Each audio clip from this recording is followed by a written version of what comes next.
أشرف السكاكي الوحيد في العالم اللي تمكن يهرب من الحبس لعدة مرات. أشرف السكاكي نقدروا نشبهوه بالأحداث اللي وقعت في المسلسل ديال بريزون بريك، أشهر وأنجح الأعمال الدرامية في العالم اللي كتدور حول الرجال اللي كينفذوا واحد التصميمات معقدة باش يرجعوا الحرية ديالهم. هذا المسلسل ديال بريزون بريك. أما الحقيقة والواقع فوقعت مع أشرف السكاكي، أخطر مجرم في العالم اللي تمكن من الهروب عدة مرات من الحبس في بلجيكا، وبالذكاء ديالو استطاع أنه يهرب ماشي مرة ماشي جوج. أشرف السكاكي اللي خربق الشرطة ديال بلجيكا لسنوات، وخصكم تعرفوا أن أشرف السكاكي هرب من الحبس 15 مرة، وكاع هادوك الخرجات اللي هربهم كانوا ناجحين ومن الحبس. إنه أشرف السكاكي صاحب مشوار مشرف في الإجرام. أشرف السكاكي تزاد سنة 1983، تزاد في بلجيكا من أسرة مغربية اللي كتنحدر من الريف. أشرف السكاكي عاش العزلة في الطفولة ديالو، وما كانش كيبغي يمشي للمدرسة، أي ما كانش كيبغي يقرأ، وكان غادر المدرسة في واحد الوقت اللي هو مبكر، أي غادر من الابتدائي. ودخل أشرف السكاكي في مشاكل مع الوالدين ديالو اللي شافوا ولدهم كينهار وما كيقراش نهائيا وما عندوش القانة ديال القراية. فقرر أشرف اللي هو كان دري صغير، قرر انه يغيب من دارهم او من المنزل ديالهم ويدور في الازقه ديال المدينه. هذا الشيء في بلجيكا كما قلت لكم. ومن بعد غادي يسلك واحد الطريق اللي غادي تقودو لواحد الحاجات اللي ما غاديش يتخيلوها الاسره ديالو في واحد النهار، الا وهو الهبوط على كوكب المجرمين، اي دخل في عالم الاجرام وكتب الاسم ديالو تما احرف من الرصاص. باش دار اشرف السكاكي 13 عام غادي يتشد من طرف الشرطه من بعد ما كان نفذ عمليه ديال السطو بسلاح الابيض على احد المحلات التجاريه، وبطبيعه الحال المحكمه دانته. وهنا اشرف السكاكي دشن الحبس ديال الاصلاحيه لان ديك الساعه كانت عنده 13 عام، وما داش واحد الوقت طويل حتى نجح اشرف السكاكي من الفرار من الاصلاحيه، اي هرب من الاصلاحيه. الهروب ديالو بدا وهو صغير، الا انه ما طولش الغياب ونجحات عاوتاني الشرطه في اعاده ديالو للاصلاحيه. تما تعرف اشرف السكاكي على افراد عصابه اللي كبار منه وانضم ليهم بحماس وطموح وفرحان باش ينال المرتبه الاكثر شرفيه في العالم ديال الاجرام. ومن السطو بالسلاح الابيض للسطو بالسلاح الناري تحت التهديد، اي السيد ولا كيستعمل السلاح او الفردي، وباقي ما دارش حتى سن الرشد. ورجع عاوتاني اشرف السكاكي للاصلاحيه مره وجوج وثلاثه، وبطبيعه الحال السكاكي ولف يدخل ويخرج ويدخل ويخرج، فكيكون تشد غير واحد الوقت حتى كيدوز واحد الوقت وكيلقى نفسه برا. كيفاش داروا ليها الله اعلم، البوليس عياو معاه يشدوه يخرج. هادشي كنقولوا مين كان في الاصلاحيه. وتكرر الهروب ديالو من الاصلاحيه 11 مره.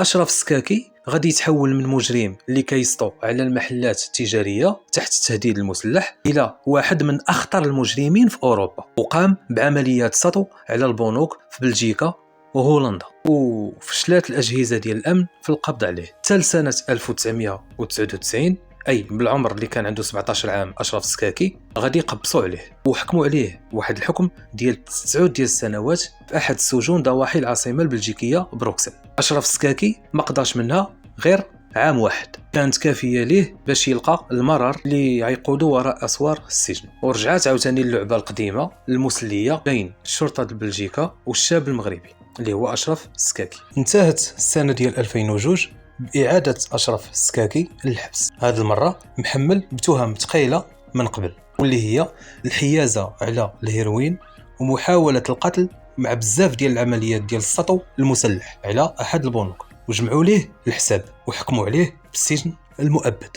إلى هنا اعتقدت الشرطة البلجيكية على أنها كتبت الأسطر الأخيرة في الحكاية ديال أشرف السكاكي، ولكن في نفس الوقت أشرف مازال في الصفحة الأولى. وداك الحكم بالمؤبد ما كانش سوى عام واحد في التقويم ديال السكاكي، من بعد ما لقى أو وجد في الحبس معتقل مغربي آخر اللي اسم ديالو محمد الجوهري، اللي غيولي من بعد الصديق المقرب والشريك ديال أشرف السكاكي في الإجرام. ونجحوا في الهروب سنة 2003، وفضات بعض التحقيقات على أن بعض أفراد الحراس ديال السجن تواطؤوا معهم ليعود أشرف السكاكي للهواء الطلق أي للحرية، ولكن هذه المرة بأكثر خطورة بكثير. فأشرف السكاكي قد تزعم عصابة خطيرة اللي نجحت في تنفيذ 16 عملية سطو مسلح على الأبناك البلجيكية في ظرف ديال 6 شهور، ودخلت معارك شرسة اللي فيها القرطاس في الزناقي ديال بلجيكا. ولا أشرف السكاكي شبح كينتقل في أوروبا دون أن تطالوا الأيادي ديال البوليس. 5 سنين كاملة روع فيها أشرف السكاكي والعصابة ديالو البنوك ديال بلجيكا، وحرج فيها البوليس ديال ديك البلاد. أخيرا وفي سنة 2008 غادي يسقط الشبح أشرف السكاكي في يد العدالة من بعد مطاردة طويلة، وقالوا أنه حان الوقت للقصاص منه، أي ياخذوا حقهم من أشرف السكاكي. وعزمت الأجهزة ديال الأمن البلجيكية على إنهاء الأسطورة ديال السكاكي إلى الأبد مهما تطلب الأمر، ورجعوا ليه الحكم اللي كانوا سبقوا حكموا ليه اللي هو مؤبد، وحطوه في أخطر السجون ديال أوروبا اللي الاسم ديالو سجن بروج اللي كيتواجد في بلجيكا. هذا السجن اللي يستحيل الهروب منه على ما يبدو، بل من فوق هذا الشيء ضاعفوا الحراسة على أشرف السكاكي مخافة أنه يرجعهم مجبرين للعبة القديمة أي الهروب كيف ديما.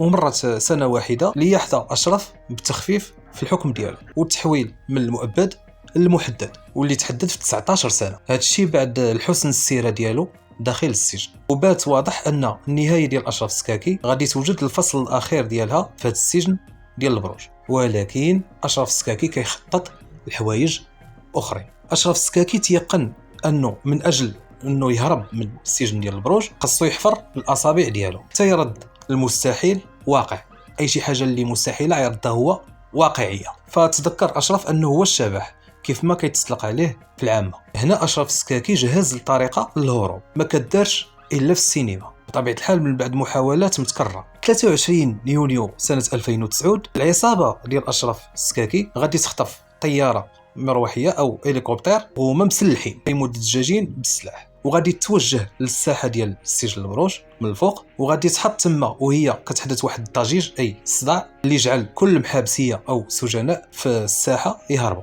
وفي لمح بصر غادي يظهروا 3 ديال السجناء كيركضوا او كيجريو الجهه ديال الهليكوبتر ويركبوا فيها من بعد ما هبطات في الساحه ديال الحبس. كيف ما قلت لكم هذا الشيء ما يوقعش حتى في الافلام السينمائيه. من تما زادت الهليكوبتر بالعصابه ديال اشرف اللي زارت السجن وخفات الزياره من بعد ما اصطحبوا الامير ديالو، واختفت الطياره المروحيه اي هليكوبتر في السماء، يعني زادت قلعت وزادت، معلنا انتصار ديال الشبح أشرف السكاكي من جديد، واللي خلى الشرطة البلجيكية وبطبيعة الحال مجبرين للتلبية ديال الدعوة ديال لعبة أشرف المفضلة. بطبيعة الحال تبعوهم أي ركضوا خلف الشبح أشرف السكاكي. وكانت هذه واحدة من أروع المشاهد ديال الفرار من السجون الموثقة، كأنه مشهد سينمائي اللي تقنوا الدور ديالو. من بعد ما واصل أشرف السكاكي الهواية المفضلة ديالو في الفرار في الحبس وبات أخطر مجرم اللي هو حر طليق، غادي تشهد بلجيكا استنفار أمني واللي تدخلت فيه حتى المخابرات، وبدا التتبع ديال الخطوات ديال أشرف السكاكي والعصابة ديالو والتوقيف ديالو ضحى أمر، وبغاو يوصلوا ليه بأي طريقة باش يشدوه، إلى أنه خرجت الوالدة ديال أشرف السكاكي كتطلب منه تسليم نفسه للشرطة. بطبيعة الحال هادشي من بعد الضغط ديال الأجهزة الأمنية على الأسرة ديالو، ولكن أشرف السكاكي بقى هارب وما تسوقش لهادشي، بل أنه واصل في السطو المسلح ديالو ونجح في عملية جديدة اللي استهان بها بالشرطة ديال بلجيكا واستفز العمل ديالو، ووصلت المبالغ ديال العمليات ديالو قرابة $500,000. هذا الرقم اللي هو كيبين أن الخطورة ديال أشرف والعصابة ديالو هي خطورة كبيرة وبزاف. البوليس ديال بلجيكا قلبوها كاملة ولا أثر لأشرف السكاكي. هنا المخابرات البلجيكيه وصلت لواحد المعلومه ديال السفر الوالده ديالو للمغرب، وصلوا للاحتماليه ديال وجود اشرف السكاكي المطلوب الاول في بلجيكا انه يكون في المغرب. ومن ذاك الوقت تم اصدار مذكره بحث دوليه في حق اشرف السكاكي والاصدقاء ديالو، فالظنون ديال المخابرات البلجيكيه صدقات واشرف واصحابه كاينين في المغرب. فكيفاش وصلوا لبلادهم من دون ان يعترض شي واحد السبيل ديالهم؟ هنا كتطرح علامه استفهام. أشرف وصحابه اللي هما 3 استعنوا بدي باسبور أو بجوازات سفر اللي هي مزيفة، وخداو سيارة من نوع بيام في ألمانيا اللي دازوا بها فرنسا وإسبانيا وصولا للمغرب كأي مهاجر اللي راجع للبلاد ديالو في زيارة أو أي حاجة. هنا بدأ التنسيق بين المخابرات المغربية والبلجيكية، وإلى هنا الأجهزة الأمنية البلجيكية أعلنت الانهزام ديالها. هنا دخلت الأجهزة الأمنية المغربية المعركة الممثلة في المديرية العامة لمراقبة التراب الوطني، العيون اللي كتفحص الجن والإنس معا، حتى حاجة ما كدوز عليهم. هنا الأجهزة الأمنية المغربية بدات كتقلب على الأثر ديال أشرف وصحابه في المغرب، واشتد الخناق الأمني على المنطقة ديال الريف في الجهة ديال الريف في الشمال، لأن الريف هو المسقط الرأس ديال الاسره ديالو، العائله ديال اشرف السكاكي، وحتى الدار ديالهم او المزيد ديالهم كاين تما. بقات كتقلب الاجهزه الامنيه المغربيه لمكان تواجد ديال اشرف السكاكي، وهنا غيجيوها معلومات ان اشرف السكاكي كيتواجد بمدينه بركان شرق المغرب. وهنا الاجهزه الامنيه كتراقب اشرف السكاكي وهو ما سايق خبر. 9 غشت سنه 2009 الشرطه المغربيه غادي تقتحم فندق في مدينه بركان اللي كيتواجد فيه اشرف السكاكي وصاحبه المقرب اللي هو محمد الجوهري. غيتم القبض على محمد الجوهري، بينما اشرف السكاكي غادي عاوتاني ينجح في الهروب بالسياره ديالو تجاه الحسيمه. هنا البوليس طاردوه او تبعوه في الطريق لانه كان هارب بالسياره ديالو. فهنا اشرف السكاكي غادي يتعرض لحادثه سير وغادي تقلب الطوموبيل ديالو. وهنا عاوتاني اشرف السكاكي كيسقط مره اخرى في يد الامن، وهذا مره كما قلت لكم في قبضه الامن المغربي ديال بلادو. هنا غادي يتم نقله لوجده مع صاحبه محمد الجوهري اللي هو صديق ديالو في الحياه وحتى في الاجراء. وهنا غادي تبدا الجلسات ديال المحاكمه اشرف السكاكي بينما هو متواجد في السجن ديال وجده بانتظار اصدار الحكم النهائي.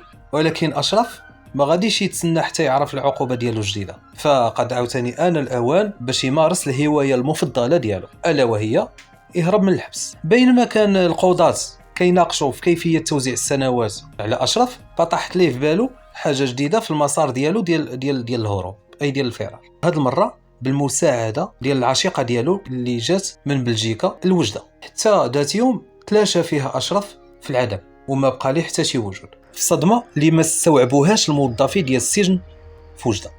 فاشرف السكاكي ما ترك حتى شي اثر خلفه الا السرير ديالو اللي كان كينعس فيه، كانه طلع للسماء. كيفاش هرب اشرف هذه المره؟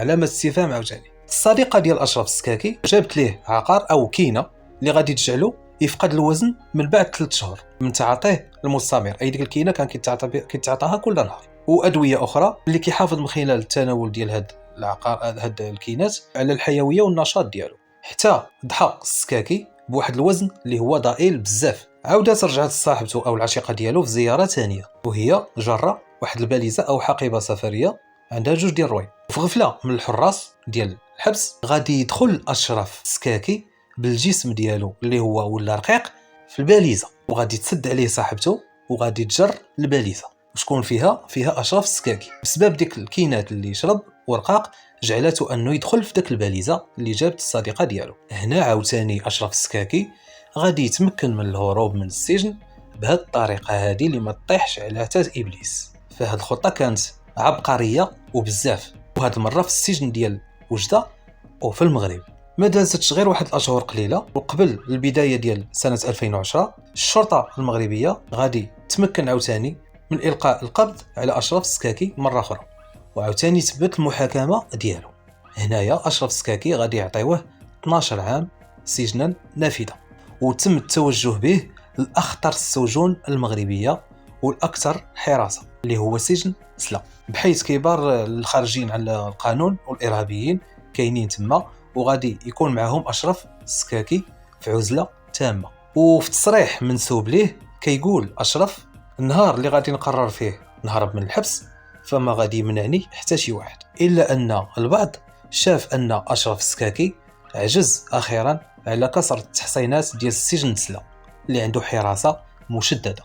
انما التصريحه ديال اشرف السكاكي متناقضه، وانه كيفضل البقاء تما.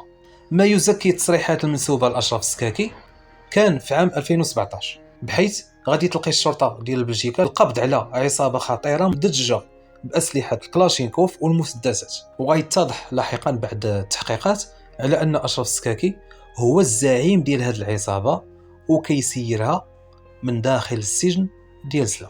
هذا الشيء غادي ينفيه المندوب العام لاداره السجون واعاده الادماج بنفسه اللي الاسم ديالو محمد صالح، مأكد ان اشرف السكاكي كيقضي العقوبه ديالو داخل السجن ديال سلا بشكل طبيعي وما كيتدخلش فيما يدور خارج السجن. المثل المغربي يا سيادنا كيقول: الا خناز اللحم كيهزوه ماليه. هكذا سال او انتهى اشرف السكاكي على يد ابناء بلده، من بعد ما دول اخرى كان الهم الوحيد ديالهم انهم يقبطوا عليه ويكون عندهم في الدوله ديالهم. اشرف السكاكي الرجل اللي سخر الذكاء ديالو والشجاعه ديالو في الغير موضحة للأسف. نتمنى سيادنا يكون الفيديو نال الإعجاب ديالكم، وما تنساوش الاشتراك بالقناة والإعجاب بالفيديو بطبيعة الحال إلا عجبكم، تحفيزا لنا لنشر المزيد من الفيديوهات إن شاء الله. السلام عليكم.